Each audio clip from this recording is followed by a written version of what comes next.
Alô pessoal, eu sou Laelson, da TV Liberdade AL, do programa Renascer, e hoje a gente vai falar do ser humano, ele que está inserido no meio ambiente. Né? E eu estou aqui com o Dr. Marley Gonçalves, que vai fazer que vocês entendam o que é a diabetes, né? Para vocês ficarem, pra vocês saberem que é uma doença perigosa, se manifesta assim, bem lentamente e silenciosamente, mas o Dr. Marley é quem vai dar esclarecimento. O que é a diabetes? Diabetes, ela corresponde na realidade a um conjunto de doenças. Erroneamente, a gente acha no popular que é uma doença só, ou no máximo duas, tipo 1 e tipo 2, mas na realidade é um conjunto de várias doenças, inúmeras doenças. Né? Cada ano se descobre uma nova doença que, junto, elas têm uma característica em comum. Elas se caracterizam por níveis de açúcar, níveis de glicose, concentrações de glicose aumentadas de forma sustentada, né? E cronicamente a longo prazo, o que pode causar várias complicações, né? A gente vai falar posteriormente, né? E, Dr. Marley, quais os tipos mais conhecidos de diabetes para que o ouvinte fique mais atento? Basicamente nós temos três tipos de diabetes mais conhecidos. É o diabetes tipo 1, que corresponde a 5 a 10% dos casos de diabetes.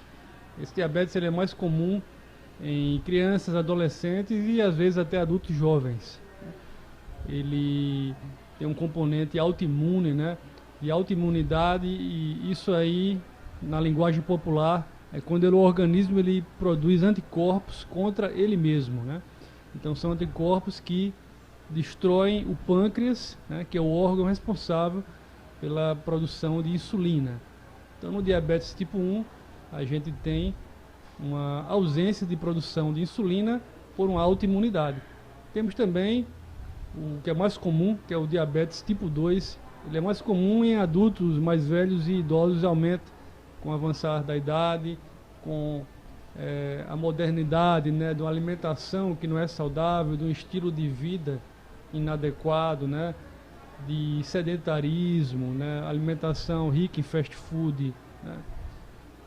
Ele aumenta com a idade, né, e também vem aumentando graças também às terapias cada vez mais eficazes para o diabetes, né, o que aumentou a sobrevida desses pacientes com diabetes.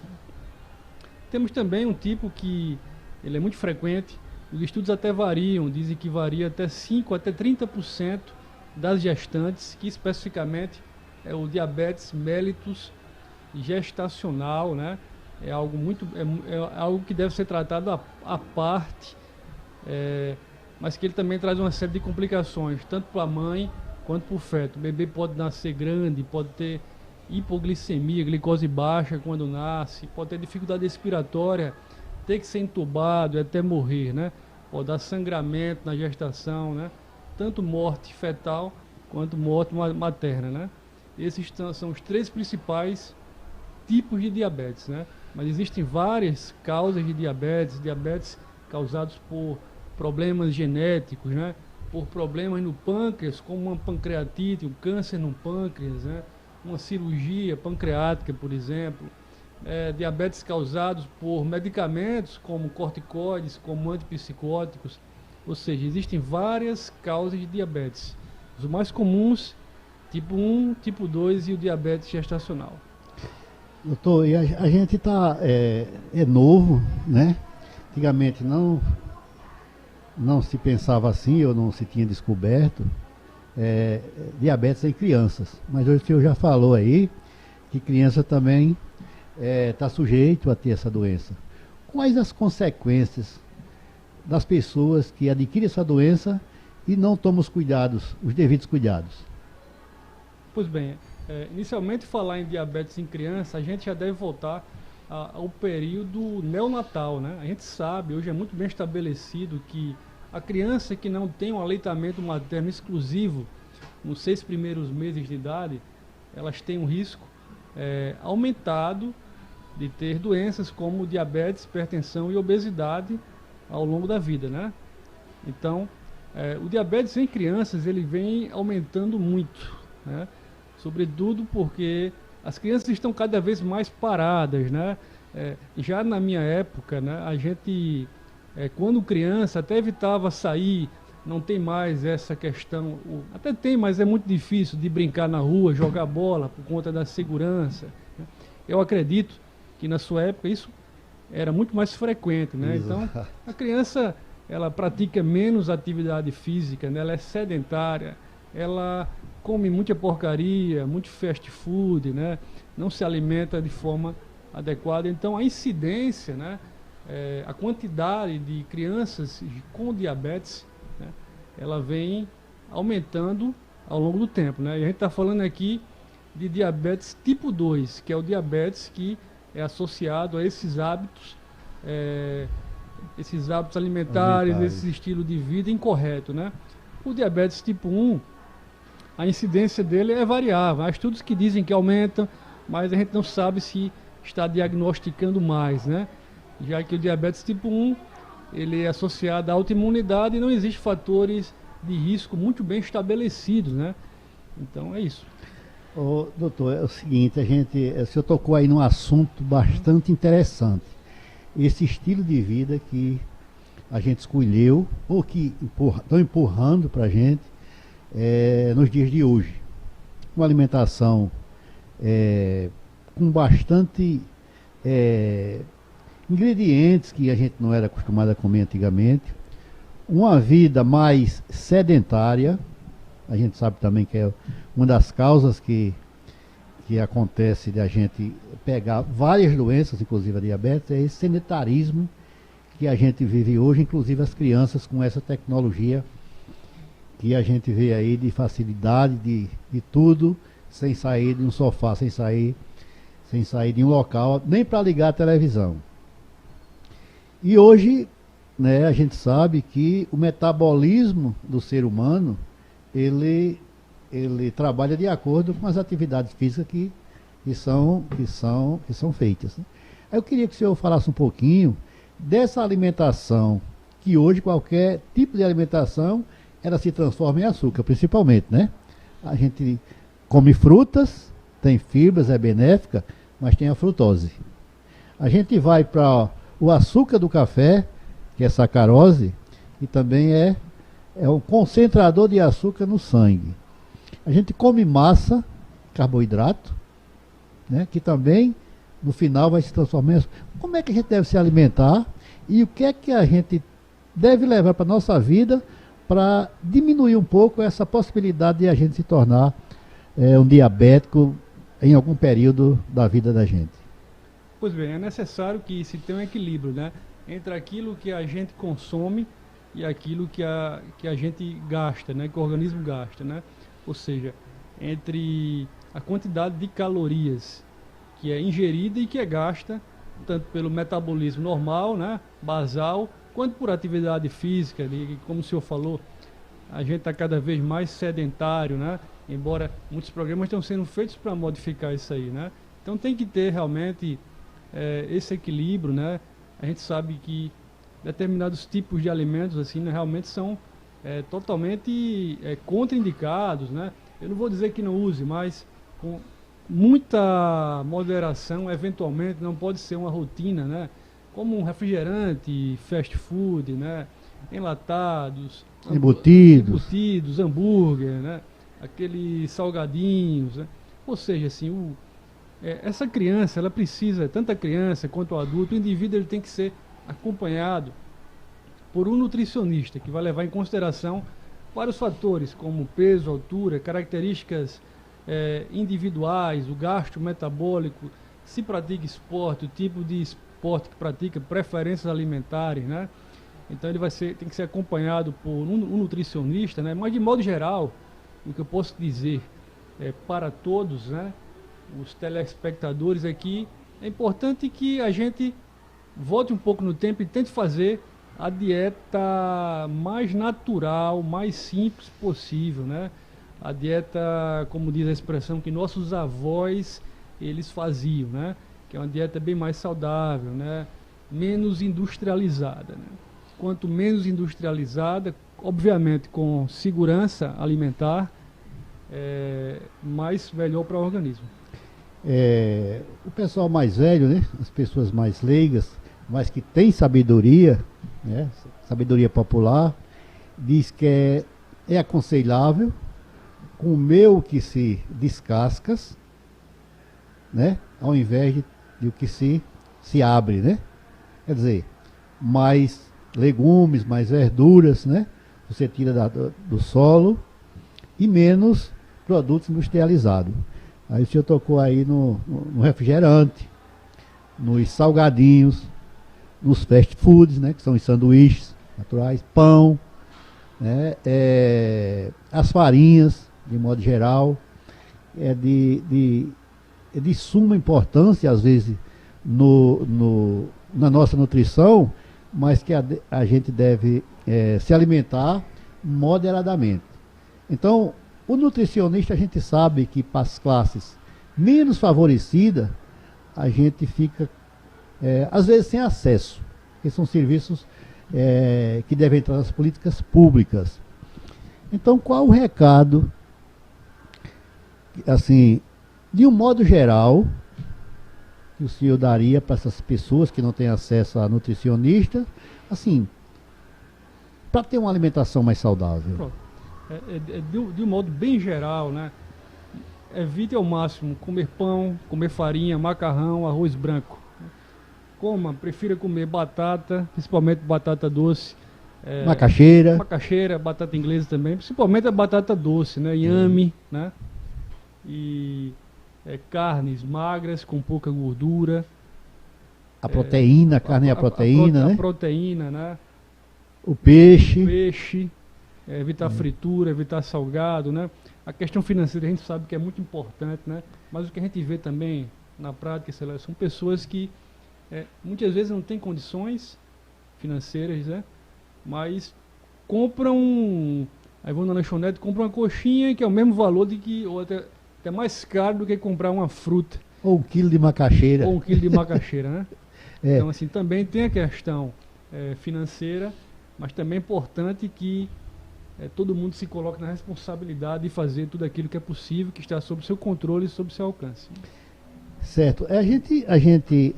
Aqueles pratos, principalmente fast food, né? Aquele sanduíche gigante junto com refrigerante. A gente sabe que aquelas pessoas têm um poder aquisitivo mais ou menos, né? Mas mesmo assim eles preferem aquela alimentação que não favorece a saúde dele. Então, a gente tem notado, né, no campo que essa cultura alimentar que foi adquirido nessa nova era, né, talvez dos anos 90 para cá, que são os sanduíches, de modo geral, elas têm prejudicado sobremaneira, né? Então é preciso que a gente que tem mais um pouquinho de idade ensina nossos filhos a uma alimentação melhor, mais regrada, com mais verduras, orgânicas se possível, mais legumes, mais inhame, mais macaxeira, né? E deixa esses produtos industrializados. Inclusive, essa alimentação, né, de raízes, elas são economicamente mais baratas. E essas outras são mais fáceis, né? O pessoal hoje está procurando mais facilidade. O Dr. Marley, ele é especialista nessa área, né? É um médico muito credenciado aqui na região, é professor da Universidade Federal, e eu queria que ele tecesse alguns comentários sobre a parte física do ser humano. Quanto um ser adulto, um adulto, um humano adulto, precisa de gastar com a sua manutenção energética e proteica, quanto ele deveria consumir, né? E as sobras, o que é que faz com essa sobra de calorias, que é o excedente. Tem essa relação, Marley? Isso aí é extremamente variável, sei lá. Mas de modo geral, né, o que eu posso dizer para todos aqui é evitar engordar, né? A gente sabe que o magro, ele normalmente vive mais e vive melhor, né? O magro, né, o definido com percentual de gordura menor, né? Então, isso aí esse gasto calórico é extremamente variável. Depende muito, o metabolismo ele depende muito do gasto calórico, atividade física de cada um, né? Características individuais, genéticas, é extremamente variável, né? O importante é estar sempre atento para não engordar, né? Principalmente aquela barriguinha mais centralizada, né? Na cintura. Na cintura, que tem um maior risco cardiovascular. Doutor, quando é que a pessoa deve procurar o médico para fazer aqueles exames de rotina, né? Que a gente às vezes só vai para o médico, né? E só faz se o médico pedir, até o pessoal não sabe direito, né? O exame de glicose, que é quem vai dizer a quantidade que você tem de açúcar no sangue para saber se você está normal ou precisa de cuidados. Quando é que a gente deve ir a primeira vez ou se deve ir desde criança até a fase adulta? Deve ir desde criança, né? É importante que se faça um check-up anualmente, né? Com alguns exames básicos que conseguem detectar várias doenças metabólicas, dentre elas o diabetes. É importante que desde criança se faça um check-up anualmente com exames que possam detectar o diabetes, né? Além de prevenir com as medidas que a gente conversou, né? Fazer também exames para que possa ser feito o diagnóstico precoce, que a gente sabe que quanto mais precoce o diagnóstico de diabetes, consegue-se fazer uma intervenção terapêutica mais efetiva e com menos complicações. Doutor, é interessante. O senhor falou aí que esses exames, quanto mais precoce, mais a tendência é ter um tratamento mais equilibrado e que dá maiores resultados, né? A precocidade ela serve para tudo, né? É tipo um projeto, um planejamento. Se você se planeja, você sabe que a sua vida vai dar certo. Se você não se planeja, você vai ter uma surpresa lá na frente. Se você não faz o seu exame de diabetes logo cedo, como acabou de fazer, futuramente você pode ter uma surpresa, né? A taxa do diabetes, ela varia, a sua quantidade, como é que mede, coleta sangue. Doença renal, doença na retina, doença cegueira, né? Amputação de dedo, de perna, de pé, né? E a pessoa não sabe, vai descobrir mediante às vezes uma complicação como essa, né? Então a importância de se prevenir, fazer cedo o exame e fazer o exame cedo e com a periodicidade, né? Uma vez por ano, né? No mínimo. No mínimo. Uma vez por ano é uma periodicidade boa, né? E diagnosticar diabetes, aí sim, fazer isso aí com mais frequência, um acompanhamento clínico, né? A taxa do diabetes, ela é extremamente variável, né? A gente tem hoje basicamente 3 exames são validados internacionalmente para fazer o diagnóstico de diabetes, que é a glicemia de jejum, o teste oral de tolerância à glicose e a hemoglobina glicada, né? E em relação à glicemia de jejum, a taxa para diabetes é a partir de 126, tá? Considera-se como diabetes. Em relação ao teste oral de tolerância à glicose, que é aquele após o dextrosol, dá aquele xarope, né? Que na realidade é a água misturada com a quantidade padronizada de açúcar e mede o açúcar no sangue, a glicose, após 2 horas, né? O critério diagnóstico para diabetes é a partir de 200 mg por decilitro, tá? E em relação à hemoglobina glicada, a partir de 6,5% é critério para diagnóstico de diabetes. Mas a gente está conversando aqui, não está querendo fazer medo a ninguém, porque uma vez detectado seu diabetes, você procura o médico, ele resolve. Ele resolve com certeza. Agora, às vezes, quando é diagnosticado muito tarde, que você tem alguns problemas que você não conhece e nem pensa que é diabetes, como esse que ele falou aqui, de problema de vista, problema de infarto às vezes, consequências de uma ferida que não sara, que às vezes você chega no médico e tem até que amputar algum tipo de membro, né? É isso que ele está aqui alertando, porque a gente não sabe os sintomas que ela causa, é uma doença silenciosa, mas o doutor está aqui principalmente para falar de diagnóstico e de prevenção, né? O diagnóstico é feito quando você faz os exames, né? É o reconhecimento da doença, é o diagnóstico. Então, quando você vai ao médico, que conta a sua história, que o médico solicita os exames, que você leva os exames, que ele analisa, ele está fazendo o quê? O diagnóstico. E a partir do diagnóstico ele vai para o tratamento e a prevenção. Não é isso, doutor? A prevenção é para que não aconteça aquilo que está acontecendo. Então, ele vai dar aqui um ligeiro... ele não pode dar o tratamento, para procurar o médico, mas ele vai fazer aqui uma geral, como é que a gente deve proceder no caso de desconfiança que a gente está com essa doença. Bem, vamos lá. É importante tomar todas essas medidas para prevenir, né? Essa é a prevenção principal, a prevenção primária, né? E aí, além disso, é importante fazer o diagnóstico mais precoce possível. A gente sabe que os sinais e sintomas de diabetes geralmente são muito inespecíficos e muitos pacientes não sentem absolutamente nada. Alguns têm alguns sintomas, como ficar urinando muito, ficar bebendo muita água, comendo muito também, cansaço, né? Mas outros não têm isso. Então não devemos confiar no quadro clínico, devemos sim fazer sempre, periodicamente, mesmo que não sinta nada, né? Então, feito o exame, diagnosticou uma alteração na glicemia de jejum, por exemplo, tem que repetir o exame, tá? É importante repetir, fazer mais uma vez, para que se der realmente alterado, aí confirma o diagnóstico de diabetes. Então, mediante diagnóstico de diabetes, outros fatores de risco cardiovascular, o médico ele vai analisar se tem pressão alta, se fuma, se bebe, se uma quantidade de gordura abdominal maior, né? Se teve algum infarto, algum derrame, ou seja, vários fatores de risco, ele vai analisar e fazer um tratamento específico para cada caso de paciente. Às vezes pode já iniciar com medicamento, ou às vezes não.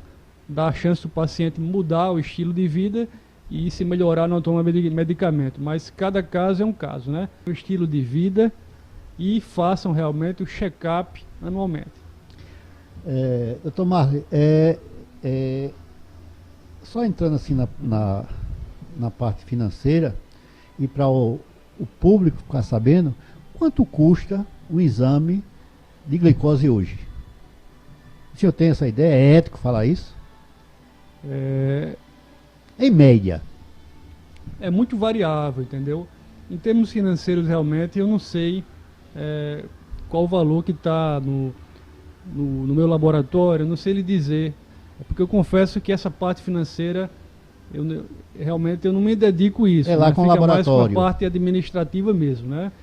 Mas aí tem vários fatores, depende qual tipo de exame que é feito, né? Depende da qualidade dos reagentes que é utilizado, né? De vários materiais, enfim, né?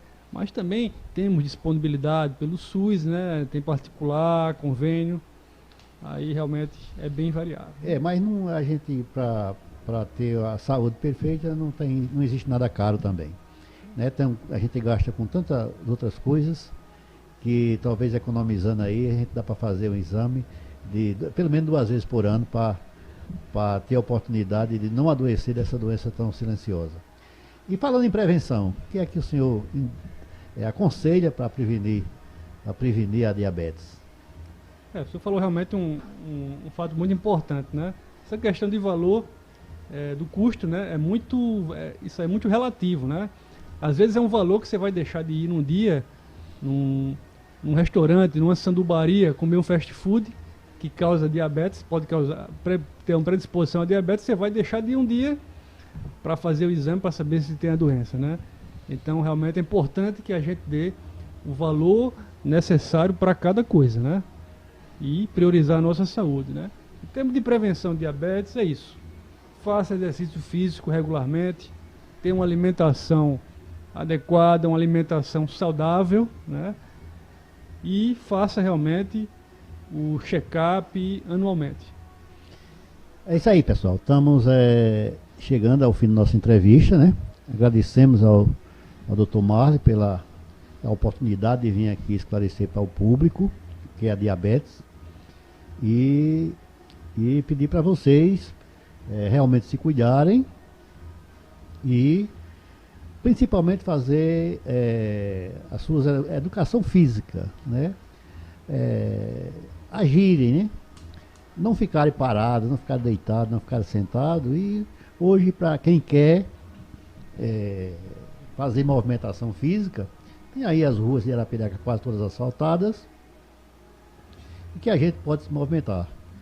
Suas considerações finais, doutor? É isso, né? Eu ratifico tudo que você disse, né? Em relação a ter realmente um estilo de vida saudável, em alimentação, exercício, fazer os exames corretamente, né? É importante a gente se cuidar, né? Uma alimentação, um estilo de vida saudável que tanto é bom para o corpo, como para a saúde psicológica, saúde mental, para ter uma maior longevidade, viver mais e viver melhor. Então ficamos por aqui. TV Liberdade, a TV que respeita você, o programa Renascer. Acompanhe, compartilhe, curtam.